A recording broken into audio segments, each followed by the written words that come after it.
Biografía de Julio César. Biografía 1x2.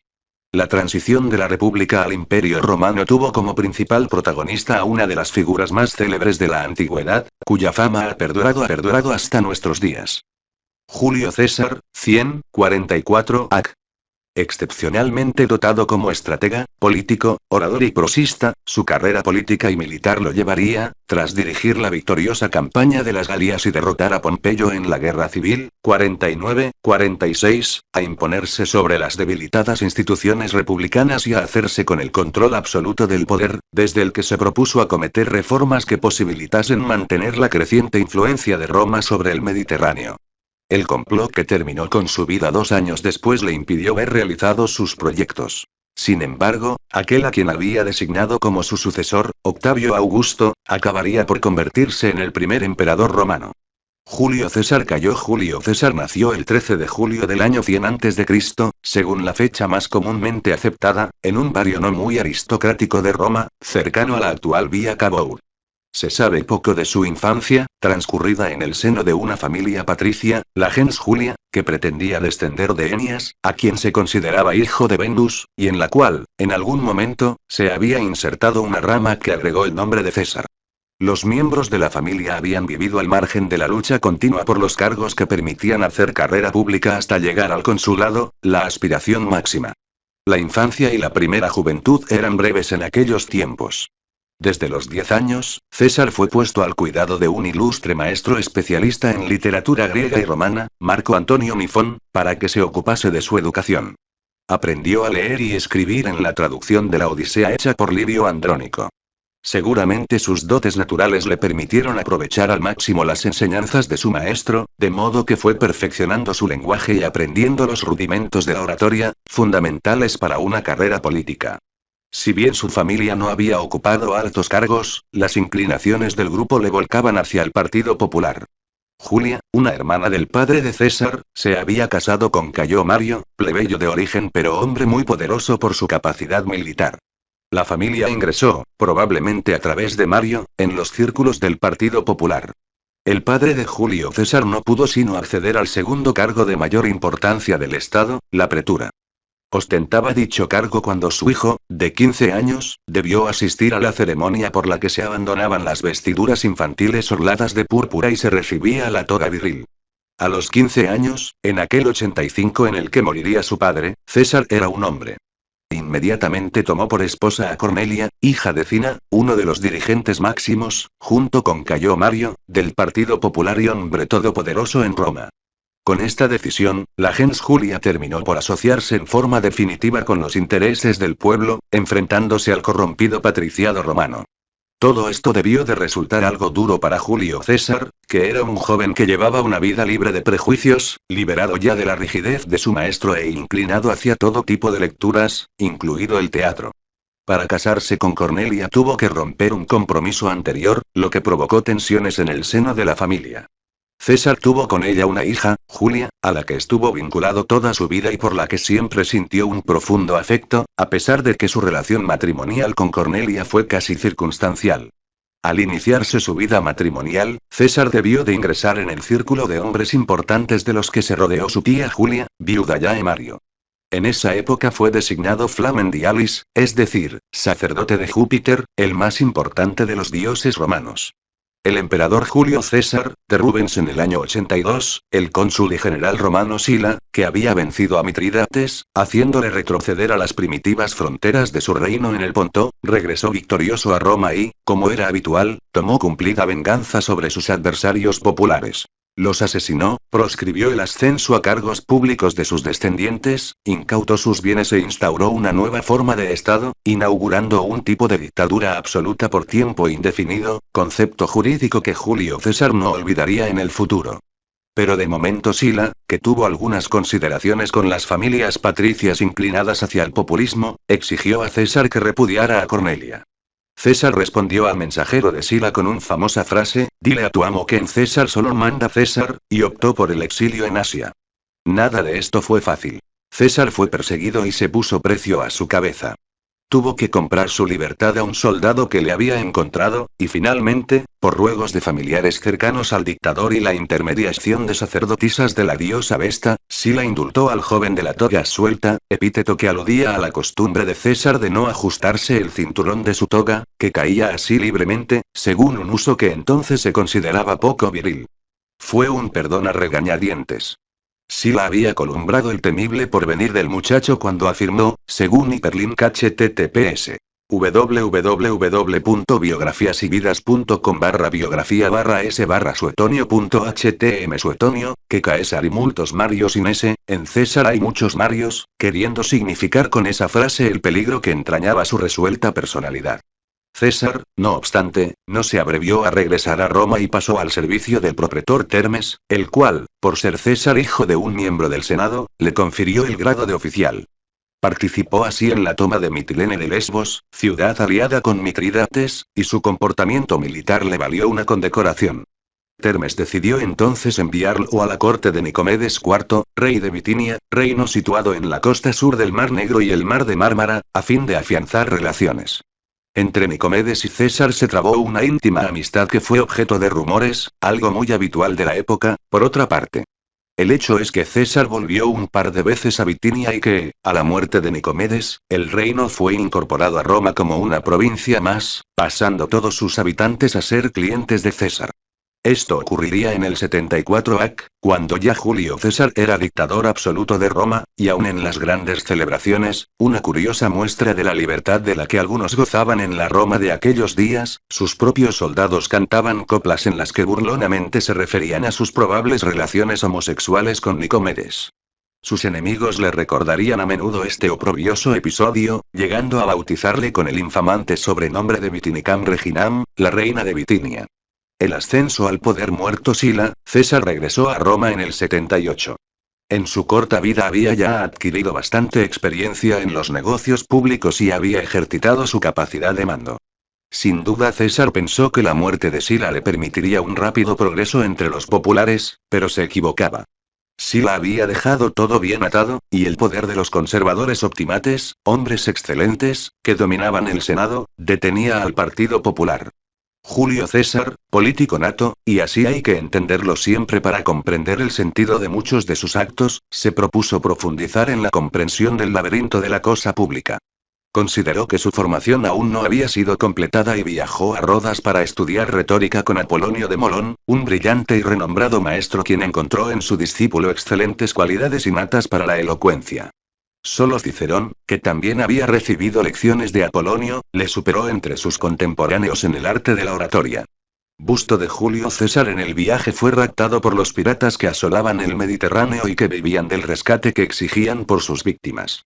La historia ha sido sin duda exagerada, pero el temor y el respeto que, según se ha repetido, los piratas llegaron a sentir por él, son ilustrativos de la arrogancia de César y de su capacidad para fascinar incluso a sus enemigos. Una vez libre reunió un pequeño ejército, fletó barcos y arremetió contra los piratas, a los que venció, quedándose él y sus soldados con todo cuanto poseían. Los supervivientes de la aventura fueron finalmente crucificados en Mileto, y César emprendió una inmediata campaña contra Mitrídates, que volvía a levantarse contra el imperio. Desconocía entonces el testamento de Nicomedes IV, hecho de singular importancia para él, ya que el rey de Bitinia le dejaba un legado que, junto con el botín de los piratas, saneaba su situación económica, siempre maltrecha. No obstante, la campaña contra Mitrídates fue confiada a otras manos, porque la muerte en el 74 de su tío Aurelio Cota dejaba vacante un cargo en el Colegio de Pontífices de Roma, cargo que solicitó y que le fue concedido, como también, al año siguiente, el de tribuno militar.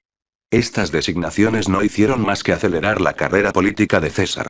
En el 68 era cuestor y viajó a la Hispania ulterior. Se cuenta que César lloró ante la estatua de Alejandro Magno, erigida en la ciudad de Cádiz, pensando en que poco podía parangonarse su carrera con la del conquistador de Oriente y cuánto deseaba emular en su fuero interno al invencible general macedonio. En cierta ocasión quedó trastornado por un sueño en el que aparecía violando a su propia madre, pero los adivinos le profetizaron por ello buenos augurios, puesto que interpretaron que la madre simbolizaba la tierra, madre de todas las cosas, y ello significaba que se adueñaría del mundo. Y lo cierto es que, vertiginosamente, fue acumulando dignidades en los años sucesivos. En el 65 fue designado edil curul. En el 63 murió el presidente del Colegio de Pontífices, y César, con 27 años, presentó su candidatura enfrentado a Catulo, dirigente de los optimates. César sabía que emprendía una aventura económica, la lucha por el poder exigía siempre dinero, y que si perdía sería implacablemente perseguido. Pero la elección mostró la popularidad de que gozaba entre el pueblo, y fue nombrado Pontifex Maximus. La pretura, el peldaño inmediatamente anterior al consulado, llegó en el 62, y fue enviado como propretor a Hispania Ulterior, territorio que ya conocía muy bien, donde no solo hizo sólidas amistades, sino que enriqueció el erario público, con gran satisfacción de Roma, y fortaleció notablemente su pecunia personal y su capacidad de mando sobre un gran ejército, condición indispensable para el éxito político en Roma. Cuando en el año 60 regresó a la ciudad eterna, el camino estaba abierto para la gran aventura. El triunvirato y la guerra de las Galias, el paso a la condición máxima de cónsul, lo dio en el año 59. Consciente de las fuerzas del Senado, dominados siempre por los conservadores, en el que César se había librado inteligentemente de sus desafortunadas vinculaciones con el rebelde Catilina, comprendió que solo una alianza entre poderosos podía neutralizar a los equites. Propuso entonces a su viejo amigo y valedor, Craso, constituir juntamente con Pompeyo una sociedad de defensa mutua que los obligara a actuar siempre por unanimidad, institución luego conocida como triunvirato. La alianza fue efectiva y César, en compañía de Calpurnio Bíbulo, un candidato de los equites, fue designado cónsul. El triunvirato se fortaleció, además, con el matrimonio de Pompeyo con Julia, la hija de César. César, a su vez, se casó con Calpurnia. Había repudiado por infidelidad a Pompeya, su segunda esposa, en el 62, después de un escandaloso episodio. Durante los misterios de la Gonadea, una fiesta nocturna exclusiva para mujeres que tenía lugar en casa del propio Julio César, una de las sirvientas descubrió la presencia de un intruso disfrazado de mujer, Publio Clodio, lo que provocó la indignación de las asistentes. Se acusó a Pompeya de ser amante de Clodio, extremo que nunca pudo probarse. César no quiso dar crédito a la denuncia y absolvió a ambos del delito de adulterio en el que se habían visto inculpados. Todo el mundo se asombró de que aún así repudiara a su esposa, pero él contestó con una frase que se ha hecho famosa. La mujer de César no solo debe ser casta, sino parecerlo. La legislación progresista de César tenía una base agraria. Hizo votar leyes de reparto de tierras a los veteranos y de asentamiento de colonos en tierras conquistadas, práctica que luego se extendió a toda Italia, concediendo además a los colonos la plena nacionalidad romana. Bíbulo, ante la imposibilidad de oponerse a César, optó por el retiro. El tribuno de la plebe, Publio Vatinio, antiguo amigo y asociado de César, a fin de evitar el juicio de César por los conservadores después de su consulado, propuso una ley que el Senado no pudo sino aprobar, por la que se le concedían en calidad de procónsul, lo que impedía su juicio posterior, y por el término de 5 años, 3 legiones, las provincias de las Galias Cisalpina y Transpadana y la Iliria. Estas concesiones fueron renovadas por 5 años más en abril del 56, en la reunión de Luca, a la que asistieron los triunviros. Craso, mientras tanto, seguía destinado en Siria, donde dirigió la guerra contra los partos y en la que murió en el 53, y Pompeyo continuaba en el proconsulado de Hispania. Estas condiciones permitieron que César se hiciera con todo el poder. Para ello todo medio podía ser útil. Como Pontifex Maximus autorizó a Clodio, antiguo amante de su esposa Pompeya, a que fuese adoptado por un plebeyo, para poder así, a pesar de su condición original de patricio, acceder al cargo de tribuno de la plebe. Y así fue como el agradecido Clodio se ocupó de limpiar de enemigos el camino de César. Vercingetorix arroja sus armas a los pies de César. Lionel Roger, 1899, ya en su provincia de la Galia, Julio César parecía decidido a no intervenir en problemas bélicos, pero lo hizo cuando así lo pidieron sus habitantes. Los eduos comenzaban a sentir la amenaza de los helvecios, los cuales a su vez buscaban nuevos territorios, empujados por la invasión de los germanos acaudillados por Ariovisto. Las legiones de César acudieron en ayuda de los eduos, y vencieron a helvecios y suevos. Esto marcó el comienzo de la ocupación sistemática de la Galia por las fuerzas de César, ayudado por sus lugartenientes Labieno y Craso. Fue una lucha prolongada en la que el país fue literalmente saqueado, 1/3 de su población murió luchando y otro tercio probablemente fue vendido como esclavo. Sucesivamente, en acciones en las que César conoció también la derrota, fueron sometidos todos los pueblos galos. En medio de esta lucha, entre los años 55 y 54, César desembarcó en Inglaterra y peleó hasta más allá del Támesis, pero finalmente tuvo que retirarse. Al año siguiente, invierno del 54-53, volvió a agitarse la Galia. Se sublevaron eburones y trevinos, y finalmente todos los pueblos galos, bajo el caudillaje de Vercingetorix. Los romanos conocieron el desastre en la batalla de Gergovia, pero las fuerzas de Vercingetorix fueron sitiadas largo tiempo y finalmente vencidas en Alesia.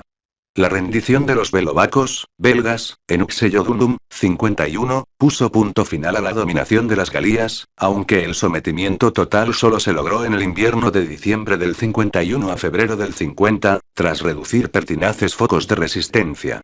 Los soldados romanos salieron enriquecidos de estas campañas. Los oficiales, naturalmente, aún más. César saneó sus finanzas, enriqueció las arcas del Estado, fue largamente generoso con sus amigos y hasta reservó una importante cifra para el futuro. Inundó con tanto oro la ciudad de Roma que el noble metal se depreció en por lo menos un 30%. La Guerra de las Galias fue registrada en De Bello Gallico, una de las dos obras conservadas de César, escrita en 52-51, que no solo es el documento más valioso para el conocimiento de aquel hecho, sino que también debe ser considerada como una pieza maestra del latín clásico.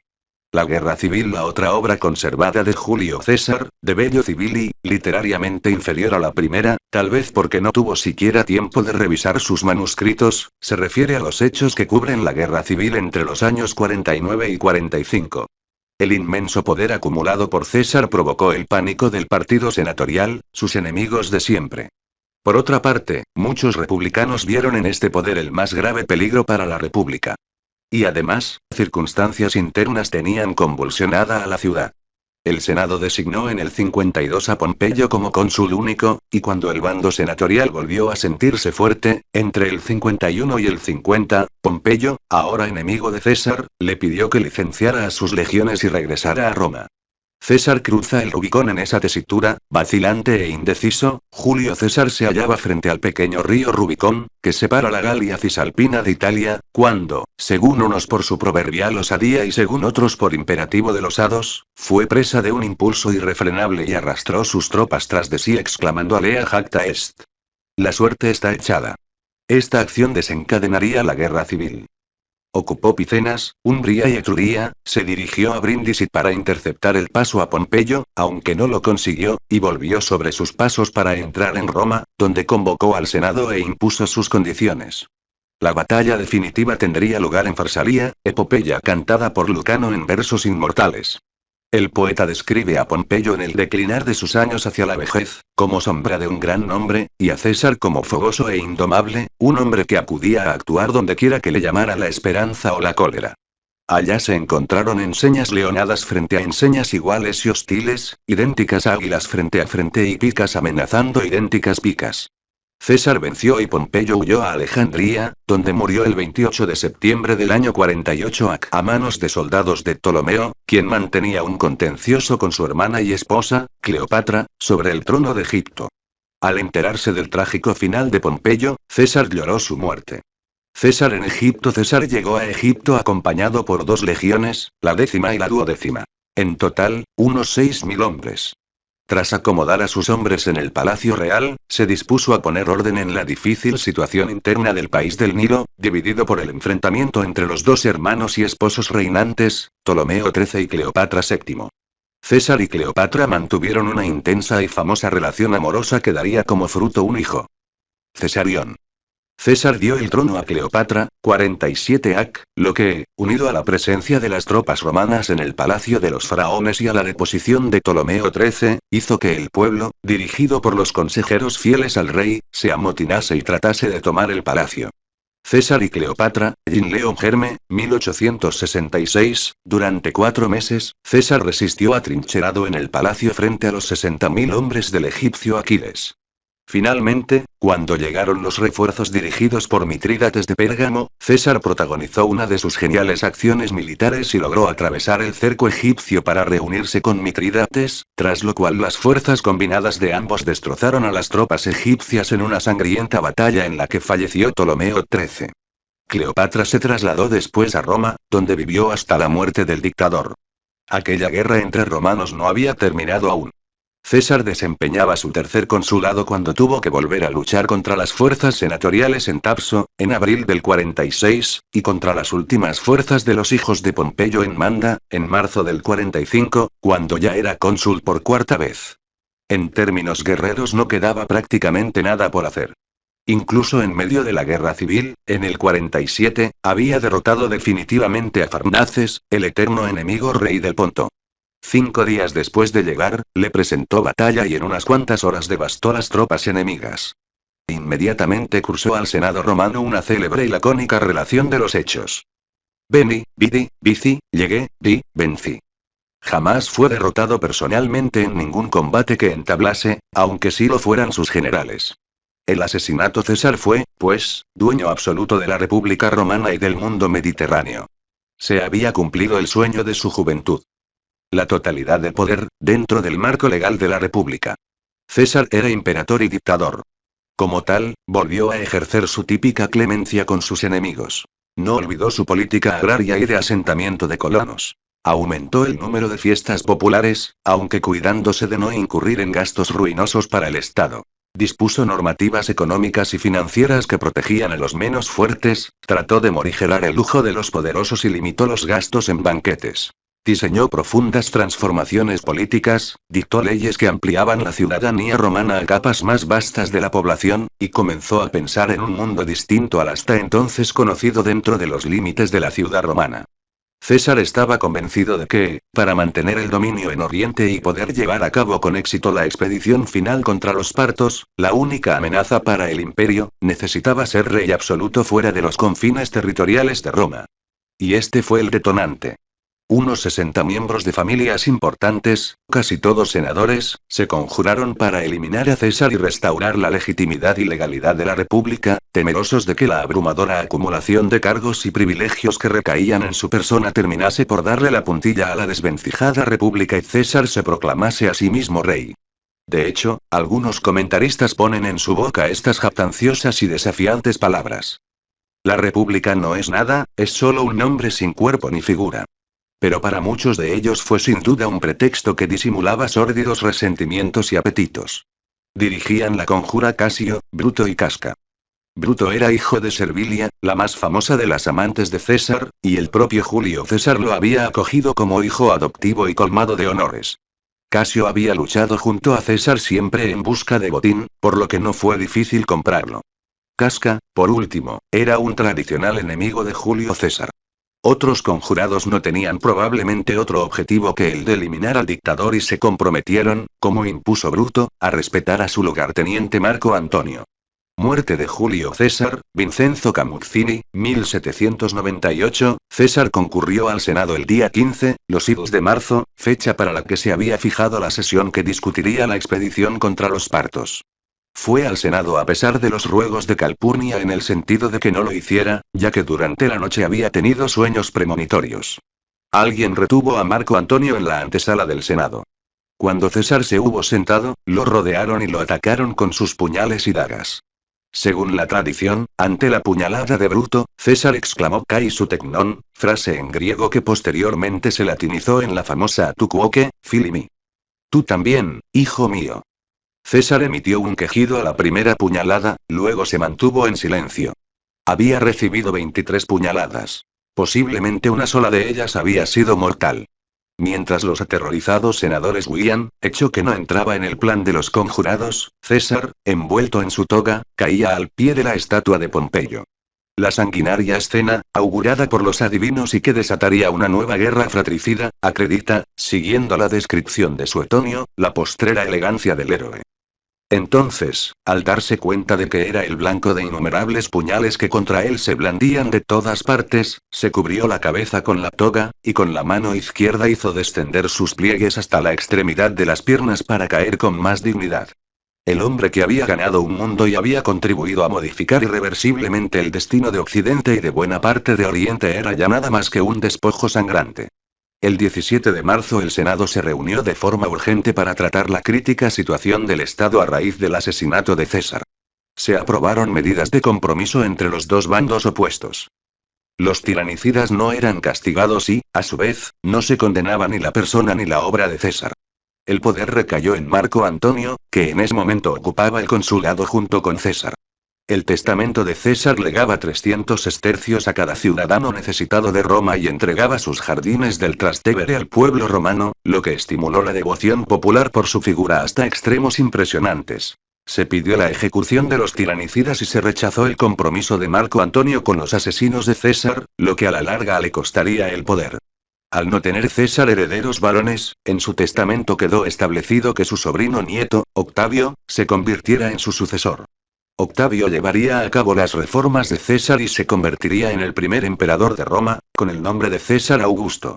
Cronología Cienac nace en Roma en el seno de la gens Julia, familia de ilustre linaje vinculada al líder de los populares, Cayo Mario, tío de Julio César.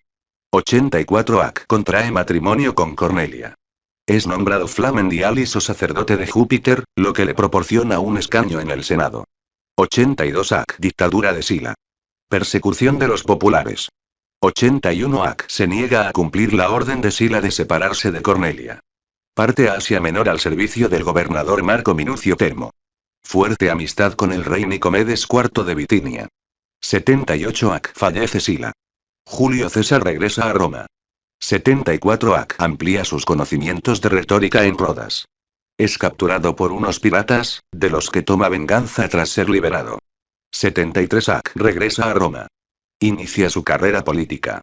68 AC fallece su esposa Cornelia y contrae matrimonio con Pompeya, nieta de Sila. 65 AC rápidos progresos en su carrera política, gracias al apoyo económico de Craso. 62 AC repudia a Pompeya por supuesto adulterio. 60 AC primer triunvirato de César, Craso y Pompeyo. 59 AC contrae matrimonio con Calpurnia. Es elegido cónsul. 58-51 AC es nombrado procónsul de las Galías. Durante los 7 años siguientes dirige las campañas militares conocidas como la Guerra de las Galías. 56 AC renovación de triunvirato en la reunión de Luca. 53 AC fallece Craso. Crisis del triunvirato. 52 AC victoria decisiva de Julio César en las Galías al lograr aplastar la rebelión de los galos acaudillados por Vercingetorix. Pompeyo es nombrado cónsul sine colega, lo que unido a sus otros poderes le sitúa por encima de César. 50 AC el Senado ordena a Julio César que licencie sus tropas y obedezca a Pompeyo. 49 AC el Senado declara a César enemigo de Roma. Julio César cruza el Rubicón con sus tropas y marcha hacia Roma. Inicio de la guerra civil. 48 AC vence a Pompeyo en Farsalia, Tesalia. Pompeyo huye a Egipto, donde es asesinado. Julio César se traslada a Alejandría. Conoce a Cleopatra. 47 AC derrota a los partidarios de Ptolomeo y coloca a Cleopatra en el trono de Egipto. Retorno a Roma, con poderes absolutos. 44 AC muere asesinado. Su legado Julio César fue el gran protagonista del último período de la historia de la Roma republicana. Espléndido orador y escritor brillante, destacó sobre todo como insigne general y político, genial, ambicioso, generoso, impulsivo y, al mismo tiempo, resuelto y sutil. Poseedor de una vasta y refinada cultura y de una memoria excepcional, conoció también las doctrinas de los filósofos de la política como la historia de los grandes imperios orientales y sintió asimismo afición a los problemas lingüísticos y gramaticales. Siendo Julio César aún muy joven, Sila reconoció en él la madera de muchos Mario. En realidad, fue hasta cierto punto el heredero y continuador de la actividad desplegada por aquel antiguo jefe político, tío suyo, como ocurrió con Pompeyo respecto de Sila. También César se apoyó en el pueblo y fundó en el propio prestigio militar la lucha contra la facción senatorial, que procuró siempre debilitar. La reforma del Estado. Las victorias militares de Julio César habían incrementado de forma notable la extensión de los territorios sometidos a Roma, y la conquista del poder enfrentó a César con la difícil tarea de reordenar el Estado, atacando con energía los múltiples problemas que pesaban sobre Roma y su imperio. Busto de Julio César, Museo Arqueológico de Nápoles. Con todo el poder de la República en sus manos, César se lanzó a un ambicioso proyecto de reformas y de lucha contra la corrupción administrativa. César definió su programa con la famosa frase: crear tranquilidad para Italia, paz en las provincias y seguridad en el imperio. Para restaurar la paz en las provincias, César no recurrió a medidas revolucionarias, sino que favoreció a las clases dirigentes al tiempo que realizó algunas concesiones al resto de la sociedad. Esta doble política le provocó la enemistad incluso de sus seguidores, que no llegaron a comprender la labor de César, el cual lentamente se fue aislando. En contraste con la múltiple actividad del dictador en el campo social y administrativo, no existió una regulación institucional de su papel sobre el Estado, que culminó en el ejercicio de un poder totalitario. Biografía generada por Biografías en Español.